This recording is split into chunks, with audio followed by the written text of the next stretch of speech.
ಎಲ್ರಿಗೂ ನಮಸ್ಕಾರ. ನಾನು ವಿಷ್ಣು ಪಾಬೂರ್. ಇಂದು ನಾನು 38 ಕ್ರಿಕೆಟ್ ಟೂರ್ನಮೆಂಟ್ನ ಕುರಿತು ಮಾತನಾಡುವನಿದ್ದೇನೆ.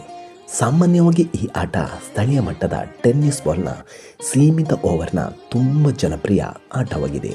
ಈ 38 ಮ್ಯಾಚ್ ಸಾಂಪ್ರದಾಯಿಕ ಕ್ರಿಕೆಟ್ ಆಟಕ್ಕಿಂತ ವಿಭಿನ್ನವಾಗಿ ಕಠಿಣ ನಿಯಮ ಮತ್ತು ವೇಗದ ಆಟಕ್ಕೆ ಹೆಚ್ಚು ಒತ್ತು ಕೊಡುತ್ತದೆ.